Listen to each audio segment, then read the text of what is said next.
आटा अभी इसमें बनेगा छोटे सा, नहीं ये गेहूं का आटा है, गेहूं के आटे से बनेगा छोटी छोटी पूरी जिसको फूट बोलते हैं। और ये काहे का आटा है, कुट्टू का आटा, सिंघाड़े का आटा। इसमें छोटा, इसमें इसका हलवा बनेगा और ये पूजा में लगेगा।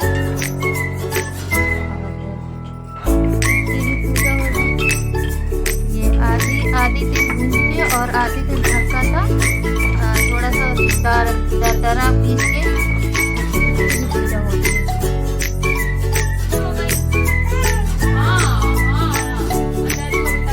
अभी हमारी भाभी तैयार हो रही हैं व्रत के लिए, अभी पूजा करने के लिए। अभी आगे पूजा जिस तरीके होगी फिर आगे दिखाते हैं। हाँ हाँ हाँ हाँ।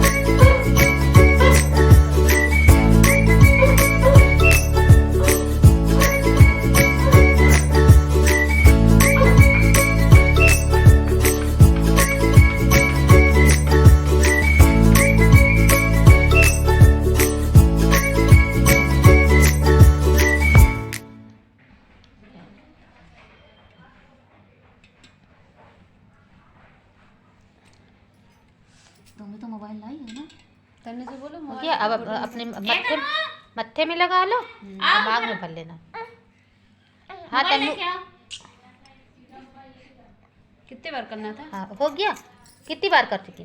शायद 3 बार हुआ है अभी तो। 7 बार हो गया? नहीं। हाँ तो ठीक है, 5 7 हो, 5 हो 7 हो। मोबाइल ले, फोटो निकालो, फोटो खींच लो, मत्थे में छुआ लो और उसी से मांग भर लेना। इतना माचिस लिया।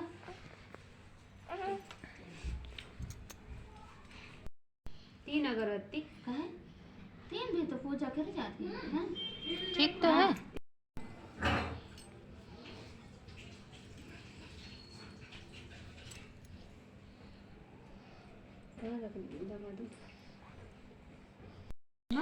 एक बूढ़ी औरत थी और उसके एक लड़का था।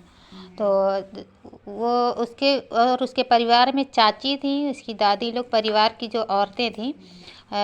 तो लड़का बाहर कमाने जाता था, मतलब काम करता था। और पूरे दिन काम करने के बाद जब वो घर वापस शाम को आता था तो शाम तो उनकी चाची और परिवार की जो दादी हैं, चाची लोग हैं, एक दिन उसको बुला के उससे क्या कह रही हैं अकेले में कि तुम दिन भर का काम करने के लिए चले जाते हो और तुम्हारी मम्मी है कि अच्छा अच्छा पकवान बना के खा लेती है, ना तुमको बताती हैं और ना ही बचाती हैं। तो इसी तरीके वो एक दिन सुनता रहा, 2 दिन सुनता रहा, धीरे धीरे करके जब रोज़ रोज़ सुनता रहा तो अब उसके मन में भी थोड़ी माँ को लेके खटास पैदा हो गई।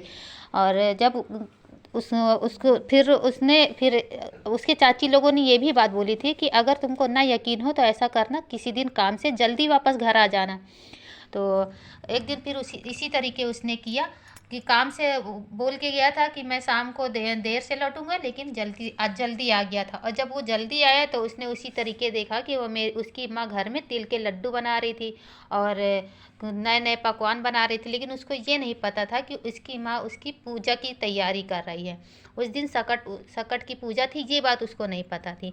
तो उसने क्या किया कि उसने माँ से कहा कि माँ मैं दिन भर काम में चला जाता हूँ और तुम क्या करती हो, तुम मेरे लिए अपने लिए अच्छा अच्छा पकवान बना लेती हो और मुझे ना तो बचाती हो ना ही बताती हो कि आज मैंने क्या बनाया क्या खाया। तो उसकी माँ ने कहा कि नहीं बेटा, ये सब तो आज सकट का त्यौहार है, तो ये सब तो मैं तुम्हारे लिए व्रत रखी थी और ये सब त्यौहार में लगता है पूजा में, इसलिए मैंने बनाया है। लेकिन फिर भी लड़का माँ की बातों पे यकीन न किया और उसके चाची दादी की बातें दिमाग में गूंजती रही और वो घर छोड़ के चला गया। तो उसकी माँ ने कहा कि उसने कहा कि मैं घर छोड़ के जा रहा हूँ। तो इसकी माँ ने कहा ठीक है, अच्छा बेटा, अगर मेरी बात पे यकीन नहीं हो रहा तो तुमको घर छोड़ के जाना है तो जाओ, लेकिन ये छोटे से मुट्ठी भर तो तिल अपने पास साथ लेते जाओ और जब भी रास्ते में कोई परेशानी आए तो इन तिल को खोल के रख लेना और मन में ये विनती करना कि जो भी परेशानी है, हे सकट माता, इन मेरी परेशानी को दूर करो। तो इसी तरीके वो घर से जब निकला तो सबसे पहले उसको 2 शेर दिखे। तो 2 शेर देख के वो डर गया। अब उसके दिमाग में आया कि ये शेर तो मुझे खा डालेंगे। तो उसको माँ के याद आया कि चलते समय मेरी माँ ने मुझे तिल के कुछ तिल थोड़े से दिए थे। तो उसने उन्हीं तिल को खोल के रख लिया और मन ही मन कहने लगा कि हे सकट माता, अगर मेरी माँ ने मेरे लिए व्रत रखा था और ये सारे अगर मेरी माँ सच है और मेरे लिए ही व्रत रखती थी, तो हे सकट माता, ये शेर को इन शेर को गाय बना दो ताकि मैं इनसे बच सकूं। तो फिर सकट माता के आशीर्वाद से वो शेर गाय बन गए और वो वहीं पे घास चरने लगे और चले गए। फिर थोड़ी देर बाद फिर वो आगे बढ़ा, फिर उसको रास्ते में 2 सांप दिखे। 2 सांप जब देखा फिर उसको डर गया।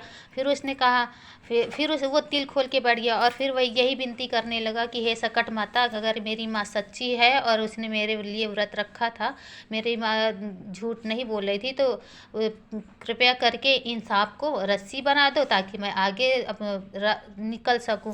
फिर उसी तरीके हुआ। फिर वो सकट माता की कृपा से सांप रस्सी बन गए और फिर वो उनको पार करके आगे चला गया। फिर उसको कुछ दूर जाते जाते उसको नदी दिखी। नदी इतनी उफान में थी कि उसको पार करना नामुमकिन था। वहाँ कोई नाव भी नहीं दिख रहा था। फिर उसने फिर वही तिल खोल के रख दिए। फिर मन्नत करने लगा कि हे सकट माता, अगर मुझे नदी के उस पार जाना है और अगर इसी तरीके मैं उफनाती नदी से पार करूँगा तो मैं डूब जाऊँगा और मर जाऊँगा। कृपया करके इस नदी को सुखा दो ताकि मैं उस पार जा सकूँ। फिर सकट माता के आशीर्वाद से फिर वो नदी पार के चला गया। फिर नदी पार के जब वो चला गया तो उसको उसको एक रास्ते में तो लिया होगा इसकी वीडियो बनाओ मेरी पूजा करते हुए। वीडियो बना लिया गरम करके दूध ऐसे शक्कर का दूध खा ली जाए, ऐसा घड़ा हलवा खा ली जाए। चलो अपलोड बाद में करते जा, अरे दूध चढ़ा दो, हम का करत जाओ का हो। फोटो निकाल लेते हो। अरे हमको दिखाई कहाँ देते हैं।